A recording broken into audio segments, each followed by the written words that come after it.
தாவேகா தலைவர் விஜய் தனக்கு எதுவும் தெரியாது என நினைக்க வேண்டாம் என்றும், தண்ணீருக்கு உள்ளே போய் அணையை ஆய்வு செய்யும் அளவிற்கு தொழில்நுட்பம் தெரியும் எனவும் தெரிவித்துள்ளார். தஞ்சாவூரை அடுத்த செங்கிப்பட்டியில் நடைபெற்ற தாவேக நிர்வாகிகள் கூட்டத்தில் அக்கட்சியின் தலைவர் விஜய் பேசினார். அப்போது மற்றவர்களுக்கு தான் இது எலெக்ஷன் என்றும், தனக்கும் தன்னை சேர்ந்தவர்களுக்கும் இது எமோஷன் என்றும், அதுவும் சாதாரண எமோஷன் இல்லை, மிக தீவிரமான எமோஷன் என்றும் தெரிவித்தார். உலகத்தில் உயர்வானவர்கள் விவசாயிகள் என்று கூறிய விஜய் அடுத்த ஜென்மத்தில் விவசாயியாக பிறக்க ஆசைப்படுவதாகவும் தெரிவித்தார்.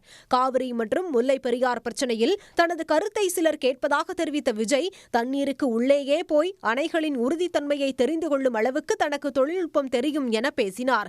தனக்கு எதுவுமே தெரியாது என நினைக்க வேண்டாம் என்றும் அவர் ஆவேசமாக கூறினார்.